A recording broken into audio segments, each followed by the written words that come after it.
جی بالکل، میں جیسا آپ کو بتا رہا تھا کہ روٹنڈا ہال جو ہے وہ اس وقت پوری دنیا کی توجہ کا مرکز ہے، جہاں پر نئے امریکی صدر ڈونلڈ ٹرمپ نے دوسری مرتبہ صدارت کے عہدے کا حلف اٹھایا ہے۔ ان کی یہ جو اناگوریشن کی پروقار تقریب تھی وہ دنیا بھر کے میڈیا پر براہ راست نشر کی گئی، اور دنیا میں کروڑوں انسانوں نے دنیا کی بڑی طاقت میں اقتدار کی پرامن منتقلی کا یہ جو منظر ہے وہ آج دیکھا ہے۔ امریکی صدر ڈونلڈ ٹرمپ ایک ایسے وقت پر اقتدار سنبھال رہے ہیں امریکہ کا جب دنیا کئی مسائل کا شکار ہے، خاص طور پر جو وہ کریڈٹ لینا چاہتے تھے غزہ کی صورتحال کے حوالے سے، اس کا انہوں نے گزشتہ روز بھی ذکر کیا، اور انہوں نے اس کو اپنا ایک بڑا کریڈٹ قرار دیا کہ جب وہ امریکہ کے 47ویں صدر کا عہدہ سنبھال رہے ہیں تو اس سے پہلے ان کے کریڈٹ پر یہ غزہ کے اندر جنگ بندی بھی جا رہی ہے۔ اس کے علاوہ بھی دنیا بھر میں ہونے والے تنازعات کے حوالے سے بھی نئے امریکی صدر پر دنیا کی نظریں اور تجزیہ کاروں کی نظریں مرکوز ہیں۔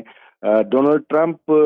جنہوں نے خاص طور پہ اپنی شناخت اس حوالے سے بنائی ہے کہ دنیا انہیں جنگوں کا مخالف سمجھتی ہے، اگرچہ ایک سخت گیر رویے کے حامل ہمیشہ سے کئی کنٹروورسیز کا شکار صدر ٹرمپ جو ہے ان کے حوالے سے کئی لحاظ سے تنقید تو کی جاتی رہی ہے، مگر ساتھ ہی ساتھ جو ان کا سب سے بڑا پلس پوائنٹ ہے، جو ان کی طاقت سمجھا جاتا ہے، ان کا امیج ایک ایسے امریکی صدر کے طور پر ابھرا ہے گزشتہ کچھ سالوں میں جو ہمیشہ سے جنگ کے خلاف رہے ہیں۔ آج جب وہ حلف اٹھا رہے ہیں تو دنیا کو جن خدشات کا یا خطرات کا شکار ہے، دیکھنا یہ ہوگا کہ آئندہ 4 سال کی صدارتی مدت کے دوران صدر ڈونلڈ ٹرمپ اس میں کس حد تک کامیاب ٹھہرتے ہیں۔ جی اچھا ڈاکٹر ہارون الہی طور، جہاں ہم جنگ کی بات کرتے ہیں وہیں پر بطور ایک بڑی طاقت کے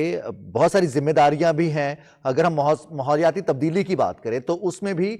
بہت سارے ممالک کا اتفاق رائے ہوا، اور اس کے بعد مختلف کاپس کی صورت میں کانفرنسز کا انعقاد کیا گیا، اور اس میں ڈکلیریشنز بھی سامنے آتے رہے ہیں۔ اس حوالے سے بھی بہت ساری امیدیں وابستہ ہیں ڈونلڈ ٹرمپ سے کہ موسمیاتی تبدیلی کے حوالے سے بھی بہت سارے ایسے معاہدے جو نافذ العمل ہونا ہے وہ ان کے دور اقتدار میں ہو سکیں گے۔ جی، جیسا بالکل آپ کا بڑا اہم سوال ہے، جیسے میں پہلے ہی بات یہ کر رہا تھا کہ صدر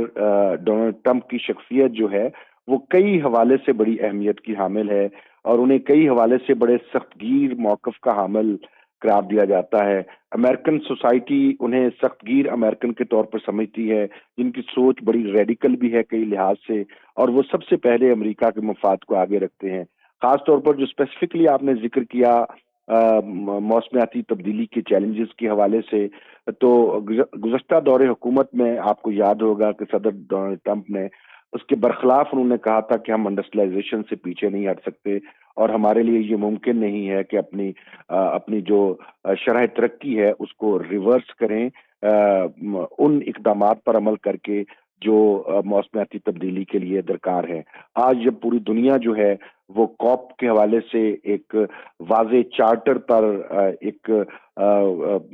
عمل درآمد ہے، اور اس حوالے سے بڑا مؤثر انداز سے اور منظم انداز سے